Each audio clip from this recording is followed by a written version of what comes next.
Oui, on le trouve banal, puis quand on le découvre, on est déçu parce que c'est horriblement banal pour nous, mais c'est extraordinaire pour les autres. D'accord. Parce que c'est un processus non conscient, puisque c'est engrammé dans ce qu'on appelle la mémoire procédurale. La mémoire procédurale, c'est la mémoire de l'action. C'est celle qu'on n'oublie jamais. Une fois qu'on s'est monté en vélo, c'est pour la vie. Et même si on n'en fait pas pendant 15 ans, si on monte sur le vélo, on n'a pas besoin de réapprendre. Ouais. C'est fait. L'inconvénient avec cette mémoire, c'est que elle efface tous les mots.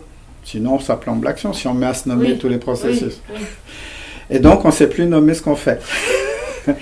Essayez d'expliquer à un enfant comment tenir sur un vélo uniquement avec des mots. Pas prêt d'apprendre. Ah oui, on le met dans le mouvement en fait. On lui apprend à être voilà. dans le mouvement. On sait faire, mais on ne sait plus dire comment on fait. Et comme c'est un processus d'action, c'est le moteur de toutes vos actions.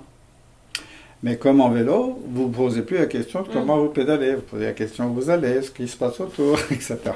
Ce processus-là, c'est la même chose. Vous ne posez jamais la question sur comment ça tourne. Ça marche bien, c'est performant. Alors, pas tout le temps. Ça marche bien dans un certain contexte et un certain objectif. Et il y a des fois, ça ne marche pas du tout. Donc, on n'est pas fait pour toutes les actions. L'important, c'est de savoir dans quel est le contexte et l'objectif qui fait qu'on va s'amuser et qu'on va être efficace. Parce que dans ce processus-là, c'est un processus créatif, c'est un moteur d'action. C'est le moteur, c'est pas du comportement, ce ne sont pas des attitudes, c'est pas de la psychologie, c'est comment on fait pour modifier une réalité et obtenir un changement de cette réalité. Donc il faut qu'on aille visiter ces processus automatiques chez nous qu'on a appris par mode itératif, c'est ça? On l'a appris qui sont chez nous. Oui. Ah non, c'est pas ça? On l'a pas appris de manière itérative, mais on l'utilise de manière itérative. On l'utilise de manière itérative. On l'a appris une fois, puis après on l'utilise de manière itérative. C'est en place à 16 ans. Okay. Et après, ça tourne tout le temps.